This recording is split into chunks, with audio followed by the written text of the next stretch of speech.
And so you have our brothers and sisters who come directly from the continent, and they are fed with stereotypes about who we are. Right. And then with the educational system here, we're fed with stereotypes about who they are.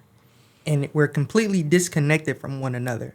So while they have like the apartheid in Africa or different, colonial imperial minds over there, we're dealing with, post-traumatic slave syndrome here in America. So we automatically are like, no, we're not the same. But that's completely wrong.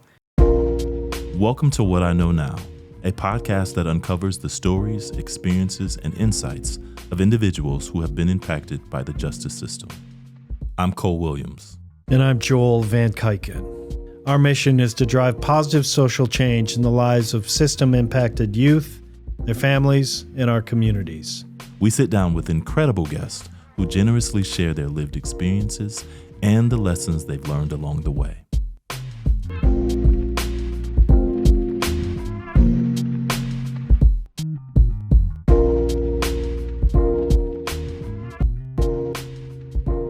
Welcome to another episode of the What I Know Now podcast.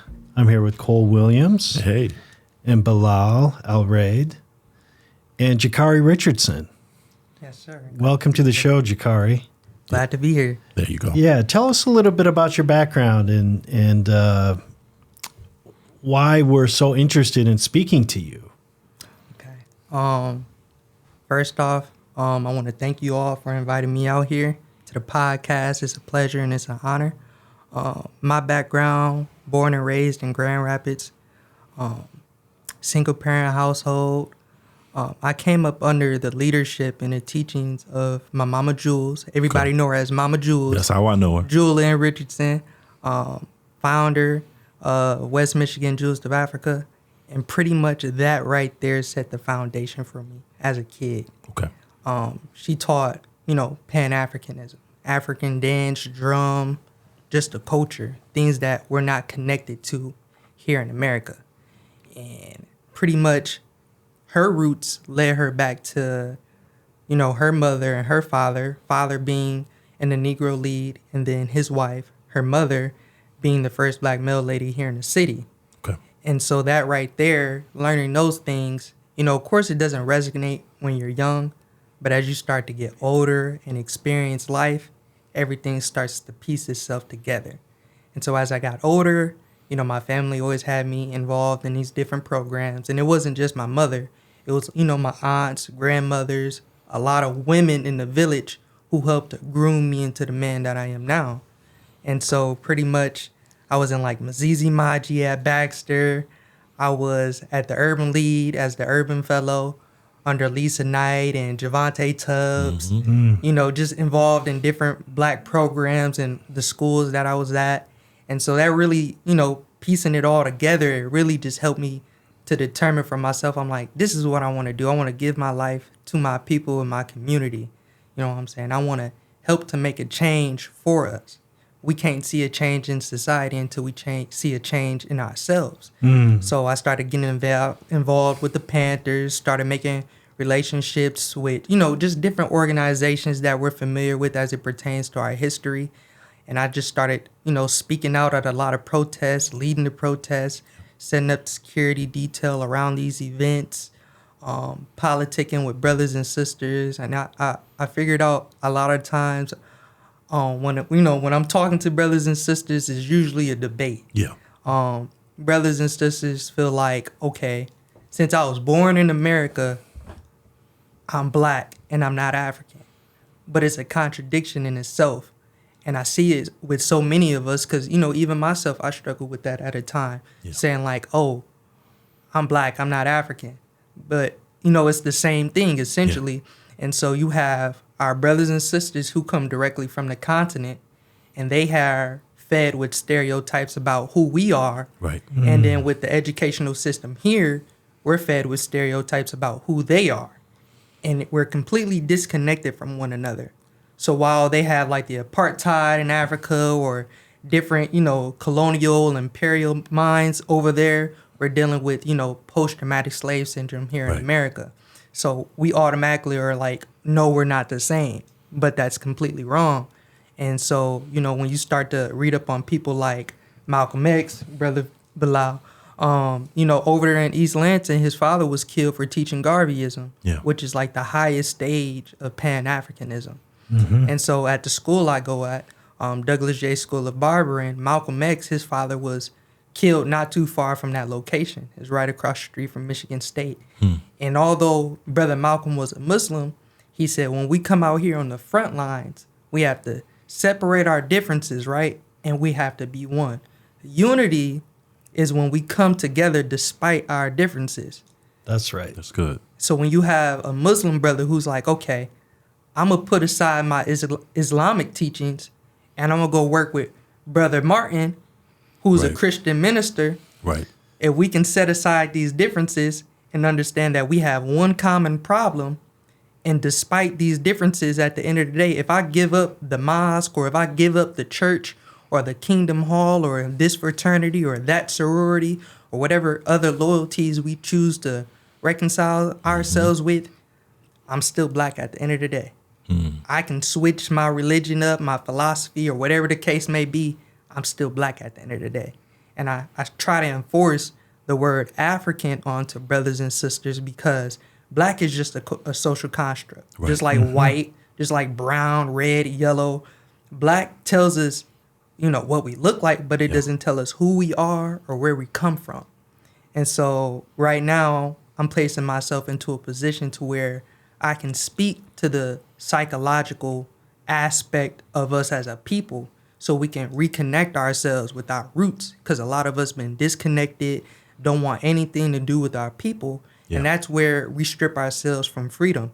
We can talk about the powers that be that oppress us, but when do we talk about how we oppress ourselves and bring ourselves down as a people? So, my goal is just pretty much helping us as a people to accept our own and be ourselves. Working in the community and telling brothers and sisters the importance of black businesses and why we want black love and why we want this, that, and the third. Different things that, we don't get taught in the educational system. That's very rich. Your history, the context in which you describe it, your village, your community, the umbrella that you was raised under.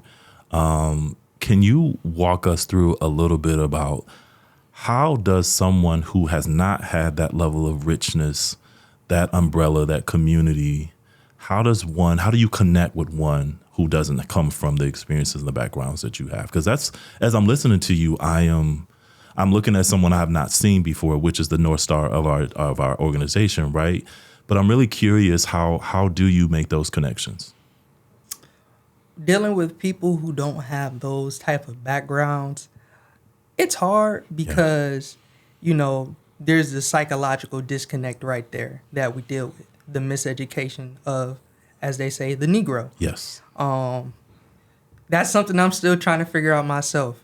How do I connect with a brother or a sister who don't think psychologically the same as me? How can I educate them without straying them away, or how could I inform them without them being offended or feeling like I'm being constructive or anything like that? That's something I'm still trying to figure out myself, because I remember when I was younger, somebody trying to tell me like, you come from Africa, but they telling me something else in school. It's like, he out of his mind, when in reality I was out of my mind, So that's something I'm still trying to figure out. But the way I connect best with people is I try to, tell them like the things that we have here or have in our homes, go sit with the brothers and sisters that come directly from Africa. You'll see it's no different. You know what I'm saying? It might be, a little different flavor to it, a different spice, but it's the same thing. And we're dealing with the same problems, just in a different place, in a different home, on a different block, or whatever the case may be. But one of the ways I'm trying to connect with brothers and sisters, as I said, I'm at Douglas J. School of Barbering. I felt that barbering was the best outlet to get through brothers, because this is a place to where we can politic, you know what I'm saying? We can talk about what you're going through, what I'm going through, and there's the mutual aid right there.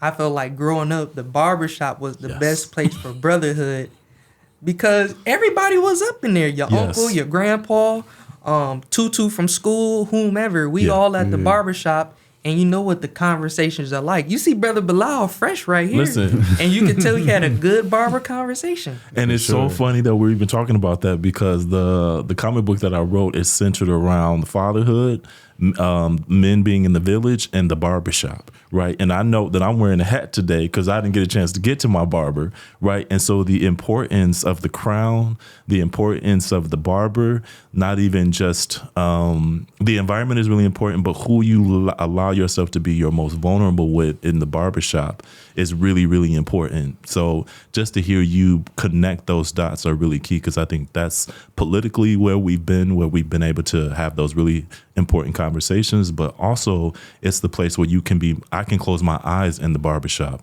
and know that the barber and the people in that space, I'm going to be protected. Where in most spaces, I, as a black man, cannot be vulnerable and close my eyes and trust that this man is going to protect me. So I think there's something to be said about the barbershop and its housing of support and connection for black and brown men. So and it's huge. healing. Yeah. Because, like I remember going into a barbershop and it's like we had these conversations I never had before. And it'd be like, dang, I ain't never really think about that.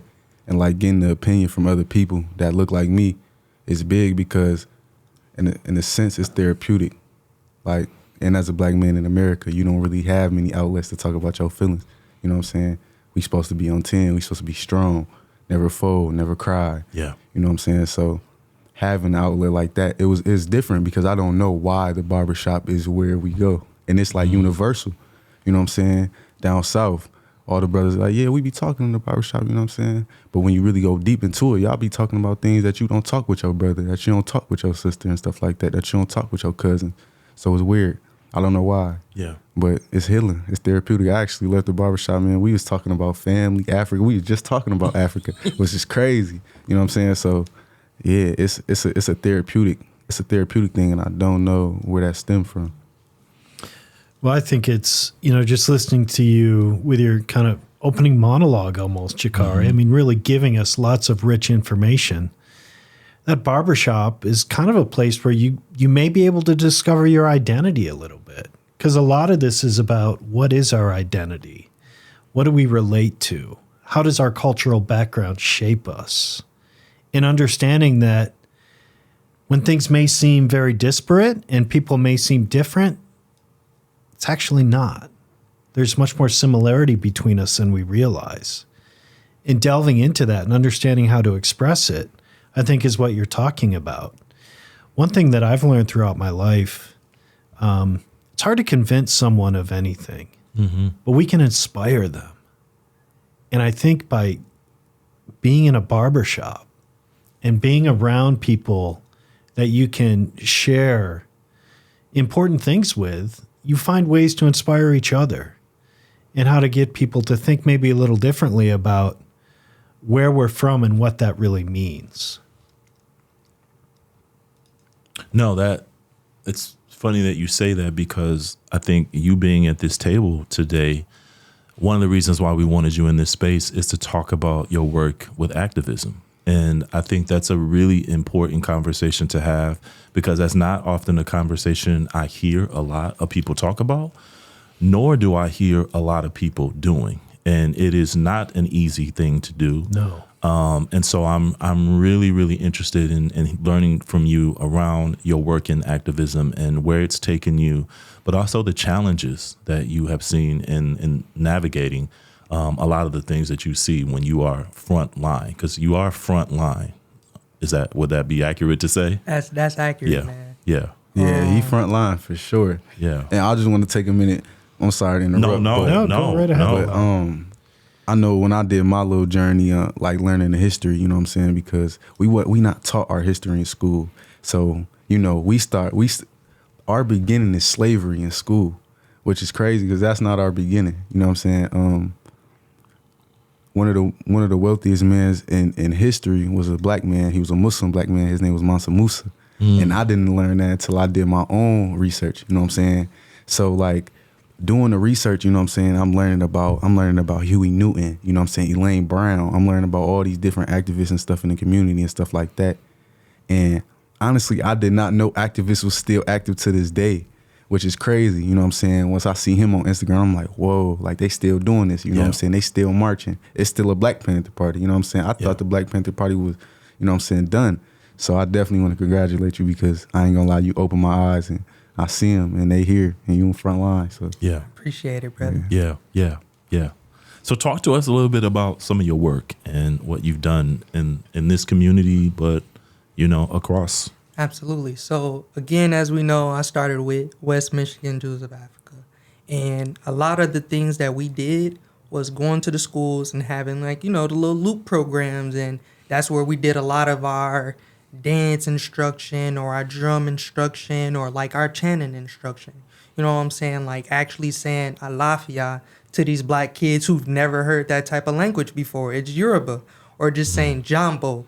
You know what I'm saying? Most people don't know. You respond and say Si Jambo.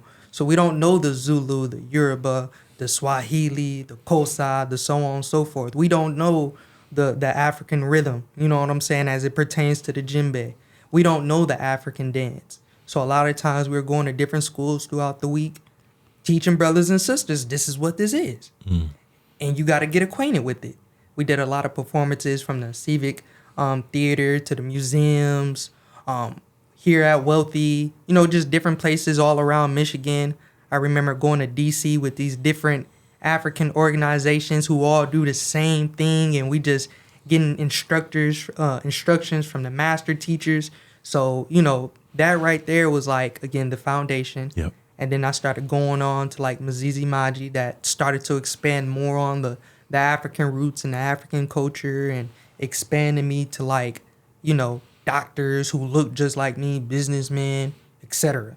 And that was like an extension of the education, the history, and then the political education as well. And so now we're going to different places as well, and we're sharing not only the knowledge that we pick up, but now with Mzizi Maji, and I'm working with different people at Baxter, and I had an acting background as well, because Dr. Rayanne Richardson Booker, my great aunt, she had set up a group called Youth for Truth.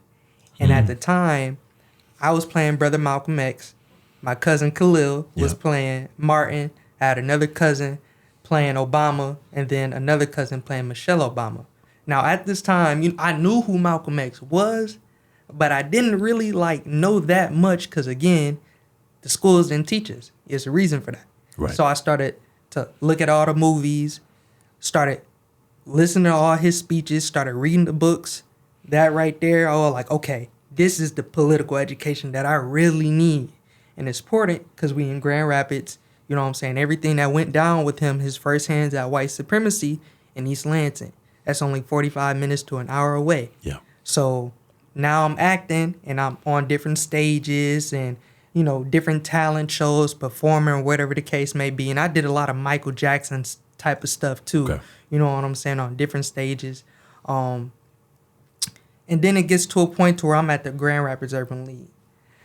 That really set me up for like speaking in front of big crowds and putting me in different professional settings that we're told that we can never achieve unless we work harder than everybody else. Right. But they told me that, you know, it showed me like, look, here's how you can be successful. You come right here from the hood, but you can do it just like everybody else. And they start showing me different people who look just like me, successful and still in the hood. Yeah. You know what I'm saying? And they're exposing us to different things as well.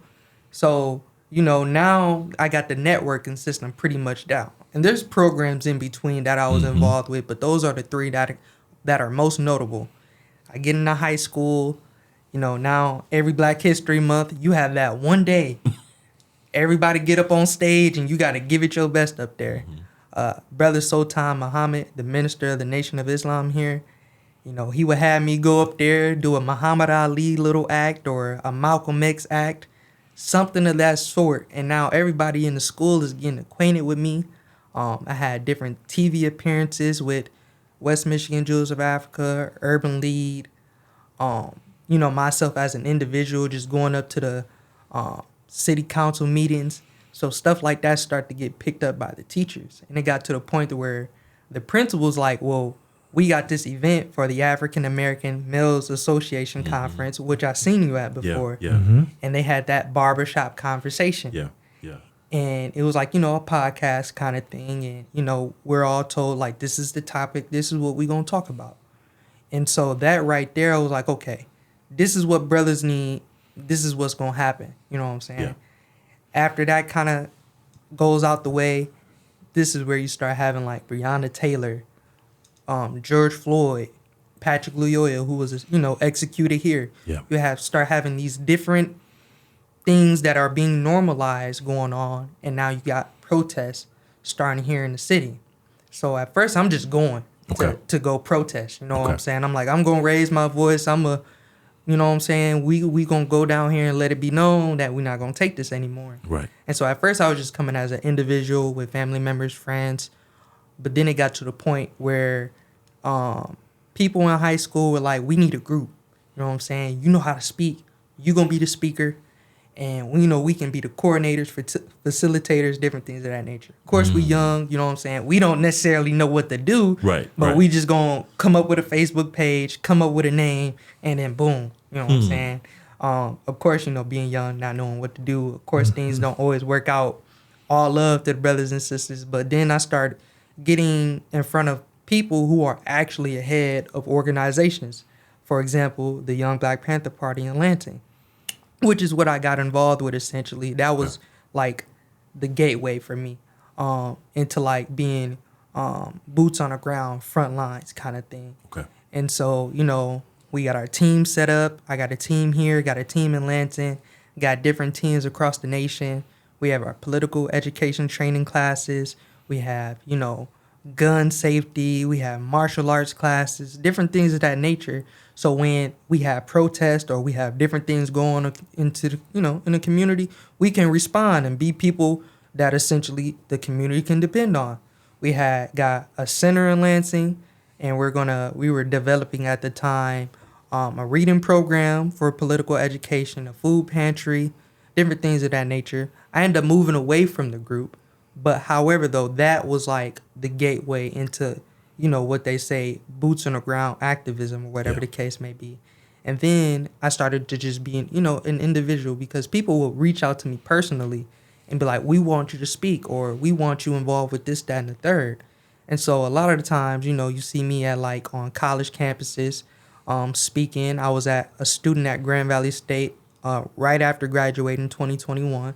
And so, talking to brothers and sisters who don't come from the same background. How can I connect with y'all? Yep. How can I, you know what I'm saying, get you to understand this information that's vital to just who we are as people? Yeah. You know what I'm saying? So having these conversations, being in different settings, and then it gets to the part to where now you see everything you learn, you can go into your community and identify it. So like mass incarceration, and I'll pick out economic castration. Two things that you can see when you go on like Franklin Eastern, now known as MLK and Eastern, you can see that there's no black businesses, no relevant ones. When I go to the gas stations, when I go to the banks, when I go to the corner stores, liquor stores essentially, I see people who don't look like me, right? And so when I go into these stores, I understand they come from a different, country. And in those countries, the things that they still sell in the stores here, if I was to partake in any of these things across seas in these different places, I can get arrested, locked up. You know what I'm saying? So looking at these different things, although a lot of these people come with different religions, philosophies, or whatever the case may be, you see that they put their race first. And then looking at, okay, if I can go down the street and recognize there's no black businesses that I can directly get access to, right? There goes the economic castration right there. And then you see, well, if there's no economic access for us to be successful, what am I to do? Yeah. So a lot of brothers fall into the trap. They in the trap house, pushing dope, selling dope, mistreating our women, selling them off and different things of that nature. Just, the gang activity and different things of that nature, which was set up by design to pull our brothers and sisters, black and brown, into the mass incarceration system.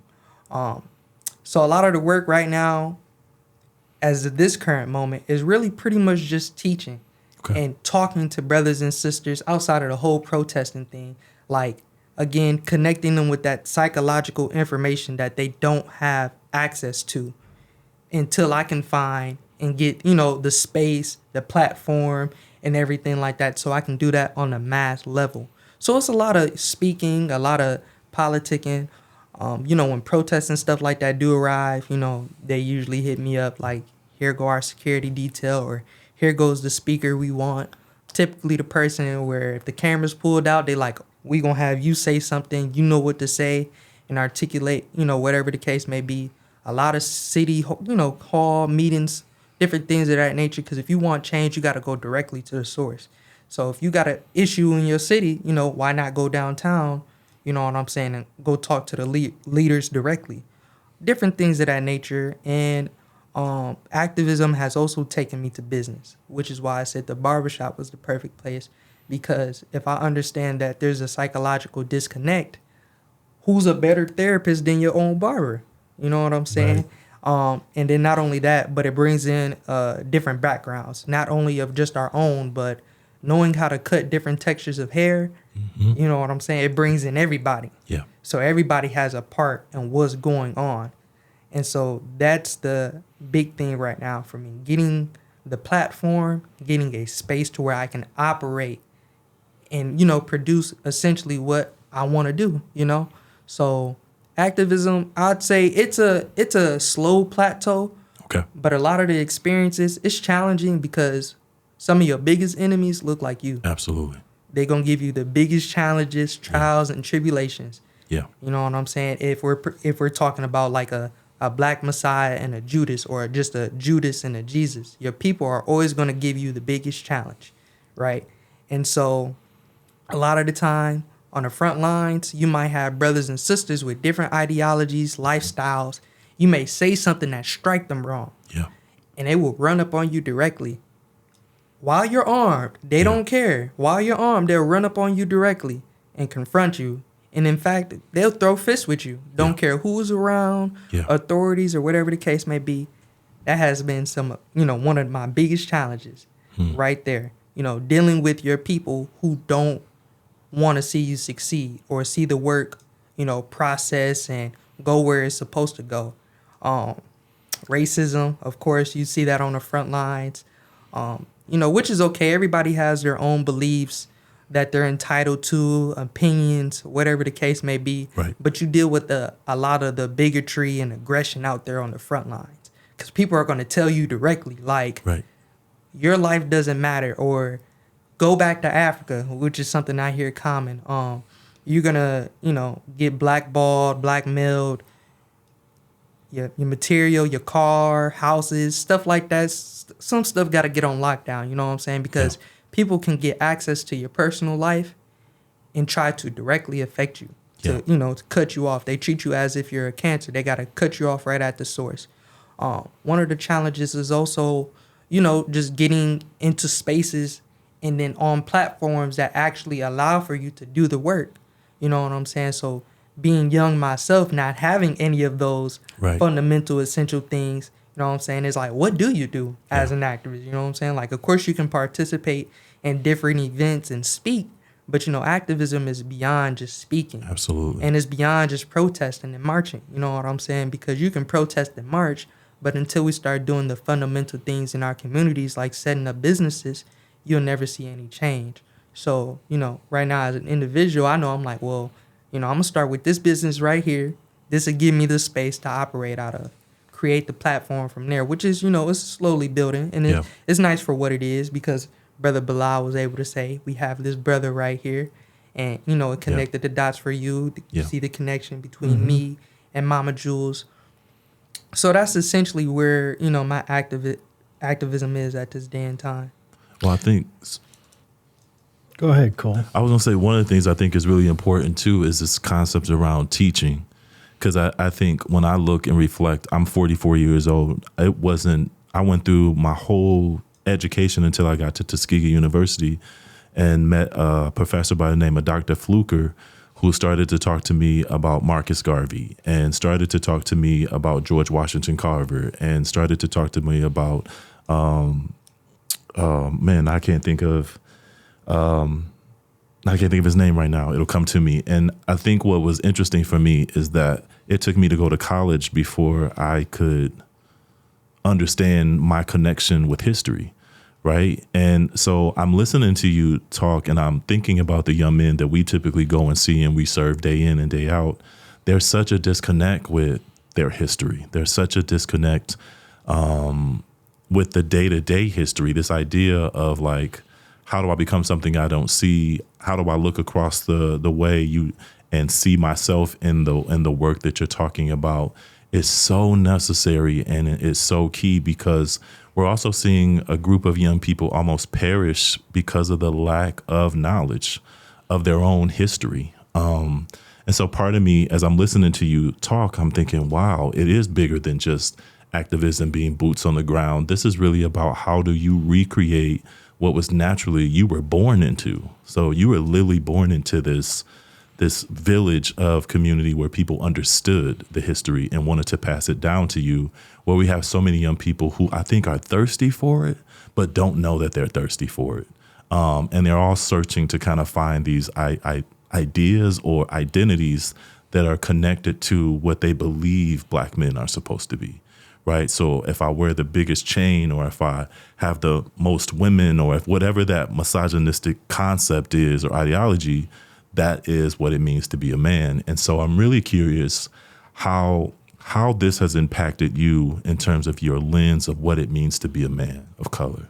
And what does it mean to be a brother from Africa who holds, I don't even know if I'm asking the right. No, I get what you're saying. You know what I'm saying? Because you're young, but you've also seen a lot. And you know your history so well. Yeah. So how does that? It's rewarding, but everything comes with the good and the bad. Yeah, like again, right. I feel like what's most heartbreaking to me is just dealing with brothers and sisters who don't care for the information or know the information but still reject it. Okay.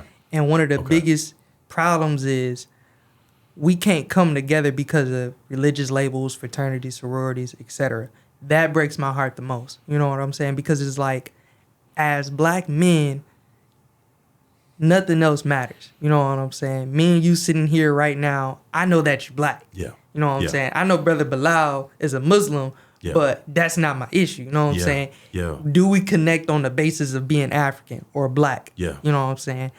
That'll be one of the downsides of it. But it's rewarding, you know what I'm saying? Because, of course, being intellectual, being sophisticated in the knowledge as it pertains to your people, of course, it makes you feel good. It gives you the confidence that you need to speak on the mic and be like, this is what it is, and that's what it is. You know what I'm saying? It is what it is. People accept it or they don't. Of course, people have their own opinions about it. They'll say whatever, you going to hell or different things of that nature. It don't really press me that much. It's just heartbreaking to see brothers and sisters who don't want to accept their own and be themselves. And then on top of that, it just brings you far. You can have conversations with people and they engage with you and they take you seriously because they see that you take the information seriously. So it feels good, but, it's just a heartbreaking thing when you deal with your people, again, who just reject the information outright, That'd be the only thing. Well, one thing, you mentioned early on, Malcolm X, Muslim, Dr. Martin Luther King, Christian, but they came together. Yes, sir. And they saw a goal. Yes, sir. And they pursued it together. Often we hear about Martin Luther King. Yeah. We hear about Malcolm X, but not as often. Right. That's a story that often goes untold. Marcus Garvey, we rarely hear about. Oh, we don't hear about. Right. Also, I don't think y'all, Claudette Colvin. Oh. Do y'all know who Claudette Colvin? Listen, man, I didn't know who Claudette Colvin was till I was 18 years old. I thought Rosa Parks was the first one to do that. Crazy.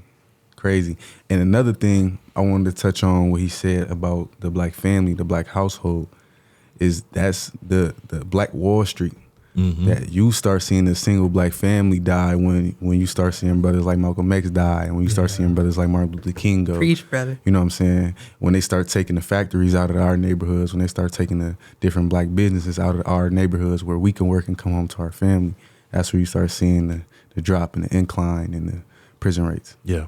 Well, I think I literally saw it. I mean, my hometown is Benton Harbor. And so what I saw happen to my grandfather, my uncles, and the men in the neighborhood is that the engine that produced employment, I mean, it up and left. And so when that economic engine was ripped from underneath them, I then saw men start to go into spaces of like, trying to figure out how they can take care of their families. Well, they can't take care of their families. And so I started seeing I was around during the 90s. So the, what they say, the war on drugs, but really it wasn't a war on drugs as we know, it was a war on people, particularly people of color.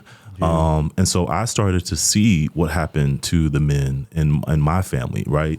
And so at one point I was talking about, well, this is systems. And then I started noticing when I said systems, people in systems got a little upset with me, just you even tying that together. So then I'm like, well, how do I say this in a way that makes sense for people? So then I had to change the language and then say, hey, this is a whirlpool. So now I'm seeing men that look like me being sucked up in all of these isms, right? And, you know, when you talk about that, I'm like, well, I literally saw it happening. And so people are like, well, what happened to the black man being the leader? I'm like, well, black men have seen men that lead get assassinated. So the last thing you want to do in some aspects is be a leader or be in the forefront or be on the grounds so when I think about you and the work that you're doing and the people you're connected with, that is revolutionary, because I can tell you from a 44-year-old man, I'm like, oh yeah, no, I don't know if I want to be in that kind of work, right? Because I've seen historically what has happened when you use your voice and you use this vehicle to talk about change and to talk about impact, and that people don't necessarily, when they don't like that, then it becomes a real major problem.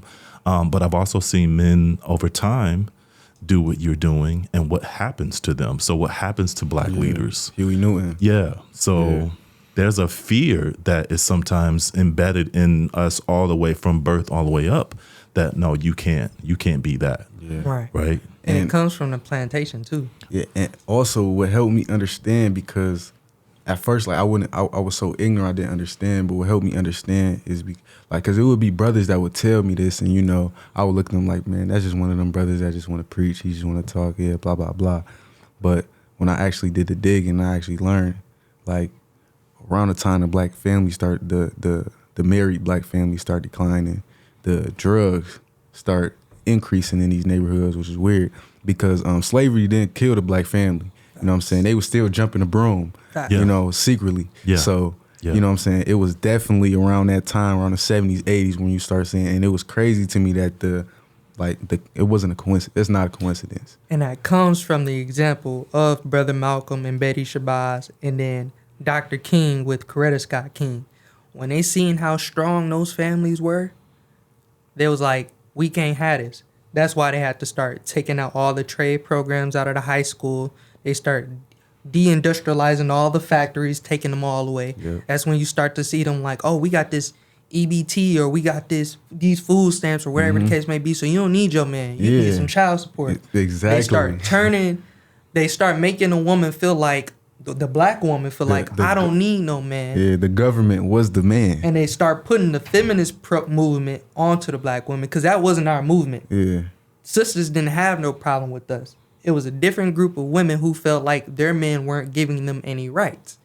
So like when you got Ida B. Wells, who were trying to come to the front line of like the feminist movement, they didn't allow her to. They're like, this is not your fight. Yeah. You know what I'm saying? This is our fight.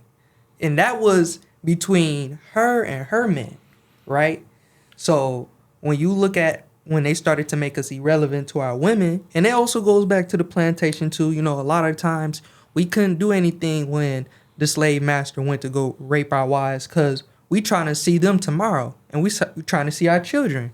So a lot of times, like these different experiences that our ancestors experienced, it still resonate with us. Absolutely. You know what I'm saying? It travels and it travels on, which is why we have to do the work in our lifetime to set up generational wealth. And when we talk about that wealth, it pertains to our psychological health as well and internally. But those examples that Malcolm, Martin, Garvey, Huey, etc., that they exemplified, they had to separate us, because once they separate these black homes, now that gives them the entry point to be like, okay, we got them right there. You know, if we know that the black woman is our rib and she's our backbone, as we, you know, as she is for us, as we is for her, you know, once they separate the two, they completely compromised us, you know, because when you look at the black woman, or when you look at women in general, when you look at a strong nation, is because the women are strong.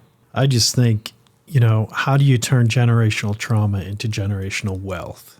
I think that's trying to get at some of what we're talking about, right? And wealth doesn't necessarily just mean money. No. It's that wealth of spirit, wealth of community, wealth of interaction. Just having the kind of life that we want to lead speaks to what wealth means. But it just, this ongoing trauma that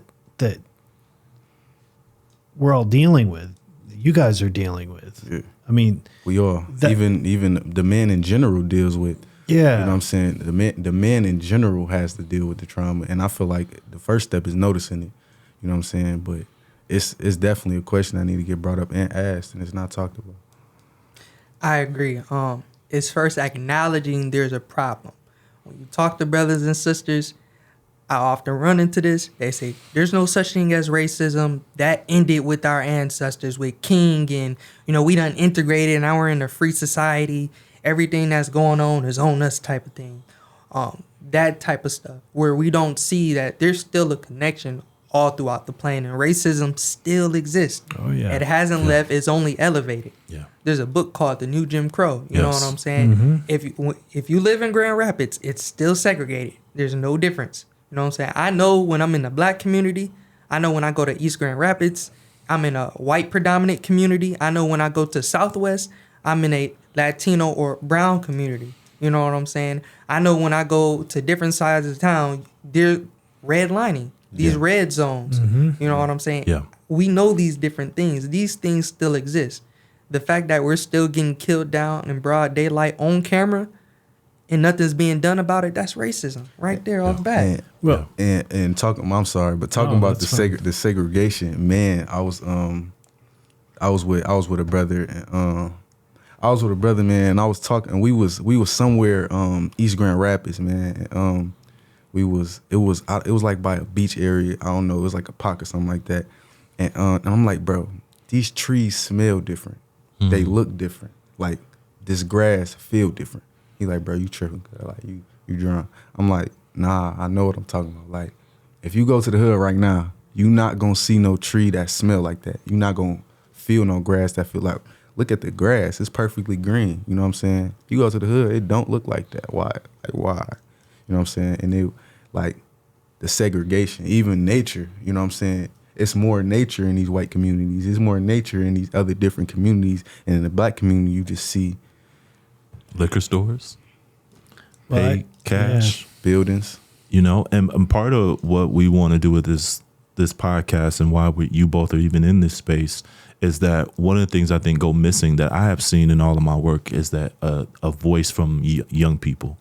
You know, there's often not enough spaces where young people have an opportunity to express themselves authentically raw, without judgment, without people, you know, boxing you in and suggesting, no, I need you to articulate it this way. I don't want you to say that, you know. And so I think it's really important what you're saying, because our listeners don't often get enough opportunities to hear from young people.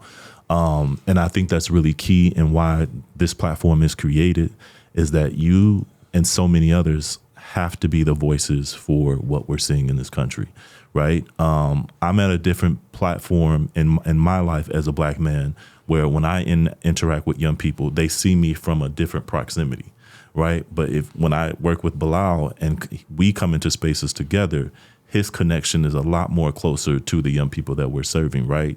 And so I'm a firm believer that also what has to happen is that it has to be a shared wealth. We have to share our resources. And I don't think part of the issue that I've seen across this country is that we don't share resources. There is a gatekeeper that gatekeeps most of these resources and allocates these resources and divvies them out as they sort of see fit.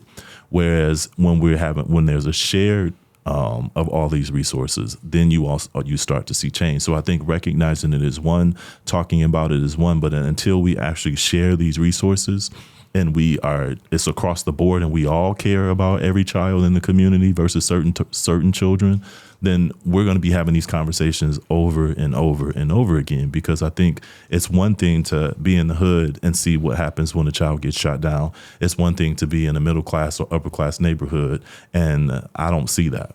So, if I don't see it, then guess what? It's not actually happening, because it's not happening in my village. It's not happening in my community. But until I think we recognize that every voice, despite age or race, it matters, right? And so as I'm listening to you, I am feeling as a middle-aged Black man extremely proud. Without getting emotional, because I don't see this enough, right? But also recognize in order for me to be able to see it, we have to create spaces for you to be able to do it and share the resources, right? Yeah, man, because on my side of the fence, I'm seeing Black men and Black boys leave communities through death or prison.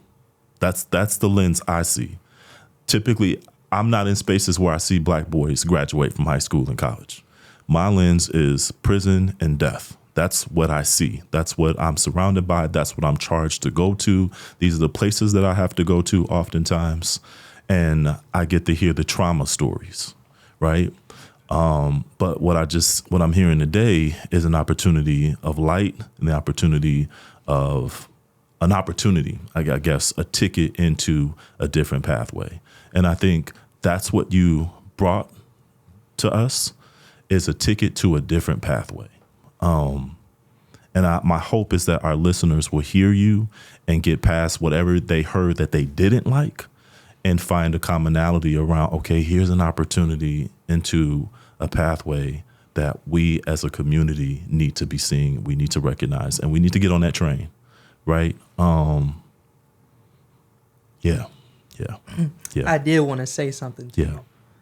You may not be on the front lines downtown protesting, marching like I am, but you're on a different front line. The root word of activist is active. You're actively doing something in your own capacity to empower your people, your community, your nation, etc. So it doesn't make you any less of an activist, you know what I'm saying? Because you're actively doing something to better the world that you live in. Something that we never asked for, you know what I'm saying? Yeah. We didn't ask our mama or daddy to be here, but the fact that we're here and we're doing the work means we appreciate the fact that we're here and we want to see change. They say, leave it better than what you found it, right? Yeah. And that's what we came here to do. So I don't see you as no less of an activist or Bilal or Brother Joel over here. You know what I'm saying? We all actively play our parts and our own roles. And you're on a front line that might be a little bit more demeaning than my front line because you are looking at the traumatic side of it. Yeah. You know what I'm saying? You're looking at a side that is most often untold, never heard of. Most people won't even care about it. You know what I'm saying?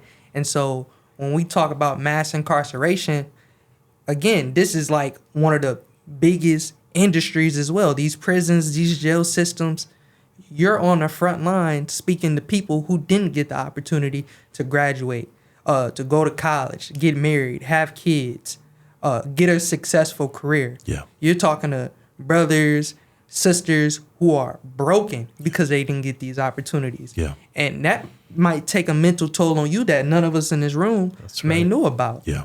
Yeah. So don't discredit yourself Man. because you Yeah. still actively play Yeah. your part. Yeah. Thank you. Yeah. Thanks for being Thank you. here today. Yeah. It's all about taking action. Yeah. Absolutely. Taking the right kind of action. Yeah. Man, I can't wait till this drop. Man. Oh yeah, All this right. a hot one. I need to hear this. Okay. We can Man. wrap. I was going to say, how can they reach you? I'm on TikTok at Olatunde, Olatunde. I got a pretty big platform there.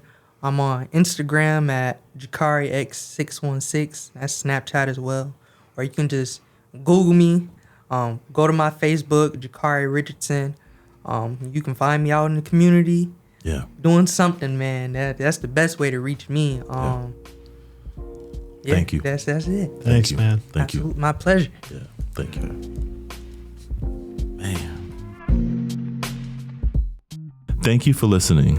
Check out our programs on the Delta Project's website, thedeltaproject.co, and be sure to follow us on Spotify, YouTube, or wherever you get your podcasts.